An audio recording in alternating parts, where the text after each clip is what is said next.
When you live with a hobbit, you always have mushrooms around. And if you're a forager, stick around too, because this will serve you as well. Typically, I like to dehydrate my mushrooms. It's what I've always done. I'm Darcy from the Purposeful Pantry, and I'm your dehydrating BFF, where I teach safe and practical skills for dehydrating food and other ways to preserve, to put shelf-stable food in your pantry for whenever you need it. But today I'm going to give freeze drying my mushrooms a chance to see how it turns out. And I'm going to compare how it works against dehydrated. And we're going to do a little bit of a taste test, and that'll be down the timeline below that you can check that out. So let's get started. All right, so yesterday I went and picked up 20 of the 8-ounce packages from Aldi of mushrooms. And today we're going to start working at putting them in our freeze dryer. And I'm going to experiment between freezing them ahead of time and just putting them in as they are to see which one works better, or if it matters all that much. Typically you want to pre-freeze everything you put in a freeze dryer because it makes it dry more efficiently. It takes less time for it to run the machine, but I'm wondering if with the mushrooms it really matters. So I'm going to pile these on. I'm not going to be too particular with them. And there we go. And the instructions for freeze drying recommend not to pile things above the lip of your tray so that it doesn't get caught in the machine as you put it in. So I don't want to overpile these too much. But I'm also going to be dehydrating a bunch of these. Also, I'm not going to have enough, even though I have 2 sets of trays to process so I can freeze the other trays to get ready for the next time. I'm also going to be dehydrating a bunch of these. We go through so much mushroom powder in a year, and I finished off the last of our mushroom stock to make powder yesterday, and we're out. So I need to stock up for the year. And this is what I tend to do. I wait for the sale at Aldi. It used to be where we could get 69-cent mushrooms per one of the packages, but we can't get that anymore. Now the going price seems to be 99 cents, but still that's for stock up price. That's where my stock up prices had to change to. So we're stocking up. And I'm getting what seems to be the equivalent of about a pound of mushrooms per tray. And because I've not done mushrooms in the freeze dryer before, I'm not quite sure how they're going to do piled up. I'm sure they're going to be fine because I think they'll be fine that way. And these won't shrink the way dehydrated do, so they will stay approximately the same size once they're done. So here we go. We can tell it what to do here. So our dry temperature is 130. Extra time, I gave it 12 hours because these dry really quickly. And extra freeze time we don't need. I'm going to go with it. Well, let's just give it another 2 hours just in case. So, all right. So you can always set it like you need it. You have that ability as you start the machine. So you save it. You can do what you need to do. So we're going to start. So what it's asking for is 15 minutes of cooling down the chamber before you start. All right, here's the next step. We load the trays into the freeze dryer. Then we're going to close this valve right here and get started. All right, here we go. Open our vent.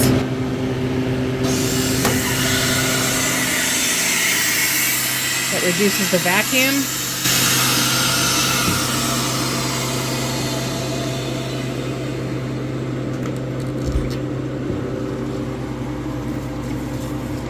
Nice, crispy mushrooms.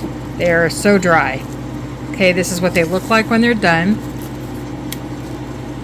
They don't shrink. They look just like they did when they went in. Okay, so here is batch number 2. I didn't show doing this, but I went ahead and chopped these down with my vegetable chopper into smaller pieces because we use these a lot as well. And I thought that it would save more room and I could put more in here.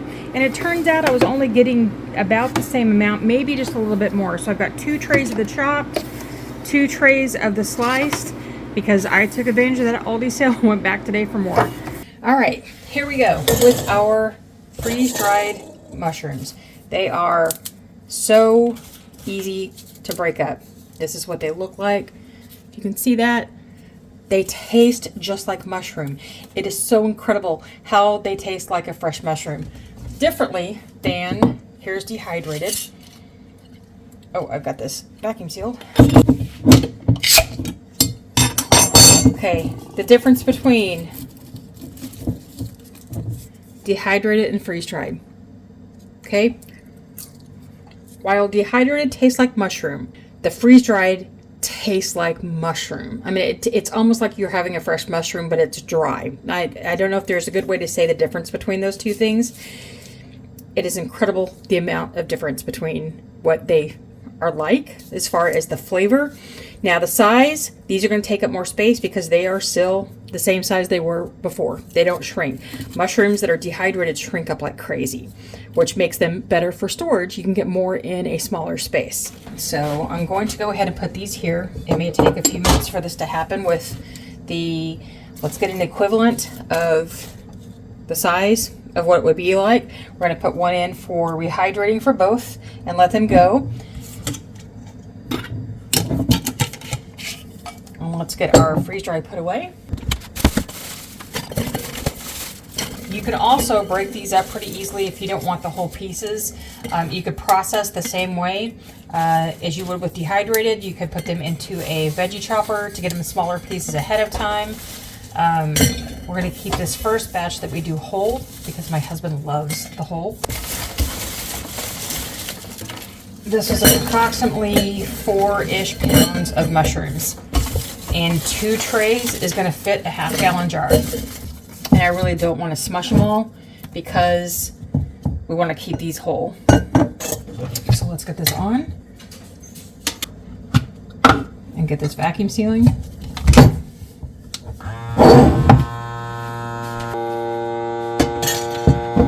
I know a lot of you might prefer storing in Mylar bags, and that's a great option, but it's not a good option for me.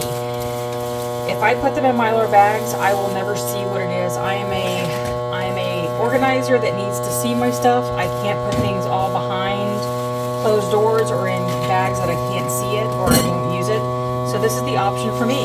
I don't use O2 absorbers because I don't like them at all. So I will be using vacuum sealing to store these away. And because these are going to go into a cabinet that is closed off, they're going to last a really long time. Your storage option needs to fit your lifestyle, not necessarily what the storage option that you're only given by certain people. So doing this, making them in a glass jar that's vacuum sealed is a viable option if that's what works for you. That is done. I am also not looking for a 25-year shelf life because that's not how we roll with this house. We like to rotate our product. Within 5 years is good. I'm happy with 5 years. And as always, make sure you mark your jar so you know what's in here. I know nobody's going to be confused between the dehydrated version of this and the freeze dried, but I'm always going to do the freeze dried first so that there's never an issue. Okay, and date it. Okay, these have had about 15 minutes to rehydrate. I could do it better, but for the presentation purpose, this is the difference here. Freeze-dried mushroom is a whole heck of a lot more like the original mushroom. It is spongy, it is thick, it's like mushroom. This doesn't thicken back up. Okay, it's rehydrated, but it's not thickened back up. This is more like a mushroom. This is a little bit more rubbery. I'm also picking a weird piece, but this is more like the mushroom that you're used to getting. One of the problems with dehydrated mushrooms when they're rehydrated, some people feel like they're kind of rubbery, which is how I feel. I don't like them, and that's why we use more of this powder. But this is going to make an awesome alternative to having fresh mushrooms when we can't. This is going to be more like having fresh right there. Not exactly the same, but it's really close. And also, this is interesting. Can you see the broth? Oops, I'm spilling it now. Look at the broth of the freeze-dried mushroom compared to the dehydrated. That's amazing too. So don't toss the broth. Use it in your cooking. So let's figure out how to use this, shall we? Okay, as we take out our next set of trays, I've done another run through more mushrooms. This time I did it in small chunks that I just ran through my vegetable chopper, just like this, and dry them. And I can get way more into a jar than if I do just the whole pieces. It doesn't really save a lot of space here, but it saved me whether I do it before or after getting uniform pieces versus just a bunch of broken up pieces. But what I wanted to do is show you, we're going to powder the rest of these, okay? This is dehydrated mushroom powder. This is what it looks like. But it's funny that freeze-dried mushroom powder is a little different. So let's get it done.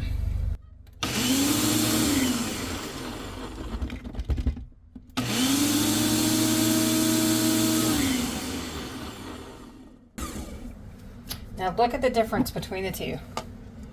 It's just so weird. The color variation between these are still just button mushrooms, the white ones that we dehydrated just a little while ago, and then these are the freeze-dried out of the same batch. Okay, so it's just so weird how they change color. So let's keep this going because we want all of this powder. Now when you look at it, and there's the look on the inside.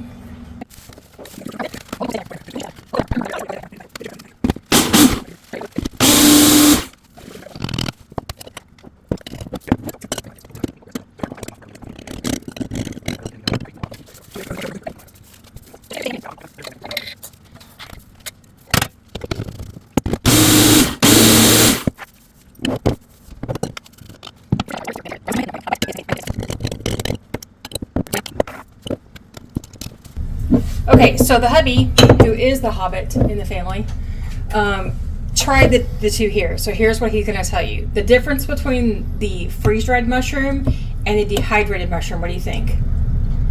I think the dehydrated mushroom has more of a roasty flavor, probably because of the heat applied, and the other one does not, but they both taste good, have about the same consistency, and probably blend well. Okay. So how long do you think this is going to last us? What time is it? Oh, probably a couple of weeks. Thanks, hon. Now, if you want to find out some ways that you can actually use this instead of just powdering, I want you to check out this video right here where I make this great umami seasoning blend with Parmesan and mushrooms. And remember, nevertheless, she preserved no matter which way she chooses to do it. See you next time.